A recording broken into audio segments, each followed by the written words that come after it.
दोस्तों, इन कंटेस्टेंट को देख के कभी कभी ऐसा लगता है कि क्या ये सच में वाकई में यही वो लोग हैं जो घर के अंदर रहना डिजर्व करते हैं।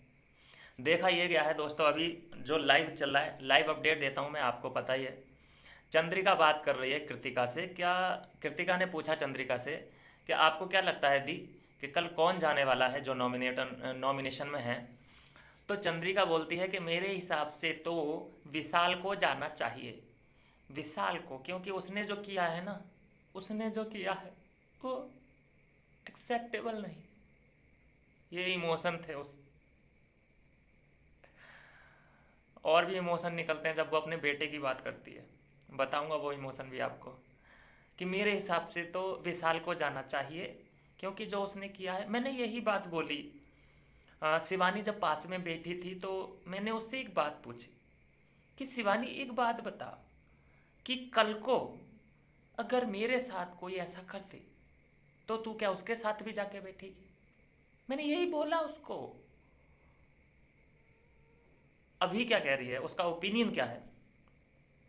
ओपिनियन उसका ये कहता है कि विशाल को जाना चाहिए। कल एलिमिनेशन है, एलिमिनेशन डे है, एविक्शन डे है। अब देखते हैं कल कौन बाहर होता है। लेकिन चंद्रिका का ये मिस कैलकुलेशन देखिए आप, उसका माइंड प्रोसेस थॉट्स देखिए उसके, कि विशाल को वो बाहर भेजने के सपने देख रही है।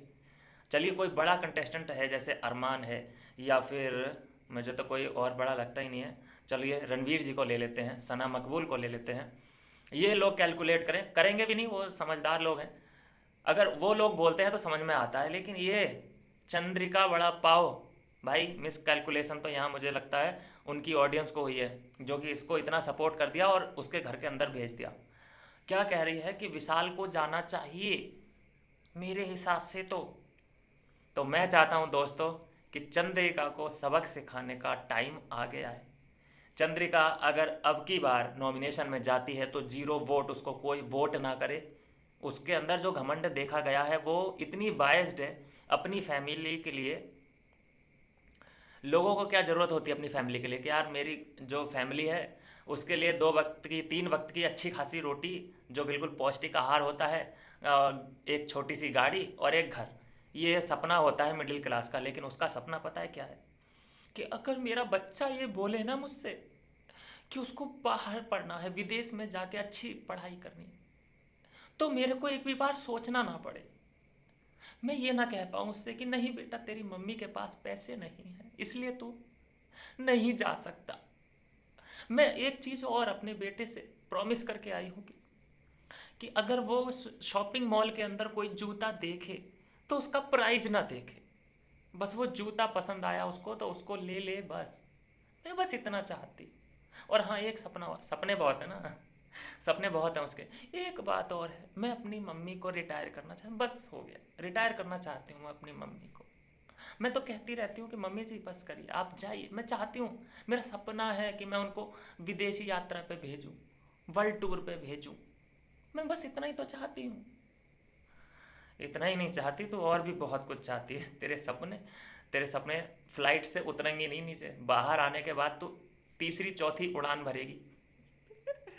खैर कोई बात नहीं, देखिए इसके सपने इससे पहले कि ज़्यादा उड़ान भर लें तो ऑडियंस को समझने की ज़रूरत है। इसको, जो ये हवा में उड़ रही है, इसको ज़मीन पे लाने की ज़रूरत है। इसके पंख अभी इतने निकले हैं, इससे पहले कि इतने निकल आएँ और ये इंसानों को कीड़ा मकोड़ा समझने लगे। बड़े बड़े जो इन्फ्लुएंसर हैं, जो 8-8 10-10 साल से मेहनत कर रहे हैं टीवी पे, सोशल मीडिया पे, ये उनको उनकी बराबरी पे आए और उनसे आँख में आँख लड़ाने में बिल्कुल ना घबराए। इससे पहले आपको एविक्ट कर देना है, वोट मत देना इसको। ये अपनी फैमिली को बनाने में लगी हुई है, ये कोई एंटरटेनमेंट नहीं देने वाली, ये इरिटेट करने वाली है। इसकी पर्सनैलिटी अभी तक आप लोगों ने देख ही ली है क्या है। ये अकेले बिल्कुल नहीं लड़ सकती, हमने कई बार देखा है। इसको झुंड की ज़रूरत पड़ती ही पड़ती है। इसको छत्र छाया अरमान की चाहिए, कभी शिवानी की चाहिए, कभी सना मकबूल की चाहिए, कभी कृतिका की चाहिए, और साईं केतन की भी चाहिए। कभी हमने नहीं देखा कि अकेले इसने कोई पॉइंट रेज किया हो। इसको पहले तो गवाही लगती है 2-4 लोगों की कि क्या मैं ये सही कह रही हूँ, उसके बाद ये बोल पाती है। अकेले इसका कोई वजूद है ही नहीं। तो ये वक्त है, चंद्रिका को ले लो बिल्कुल टारगेट पे। चंद्रिका को टारगेट पे ले डालो, नहीं तो बहुत बहुत ज़्यादा इरिटेट करेगी ये आगे जाके, और कुछ नहीं है। और दोस्तों एक न्यूज़ और आ रही है, लक्ष्य चौधरी की एंट्री लगभग कंफर्म हो चुकी है। मुझे लगता है कि कल तक जैसे ही एक बंदा बाहर जाएगा और एक बंदा अंदर आ जाएगा, और उसका नाम है लक्ष्य चौधरी। दोस्तों बहुत मज़ा आने वाला है, बिल्कुल बेस्ट ये वाइल्ड कार्ड एंट्री है।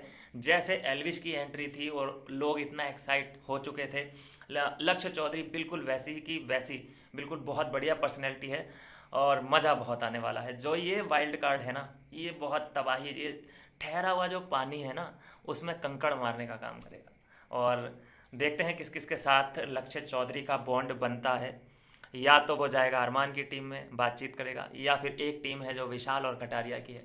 इसके ऊपर भी अगली वीडियो में मैं बात करूंगा, एक इंसिडेंट हो चुका है। मिलता हूँ नेक्स्ट वीडियो में नई अपडेट के साथ।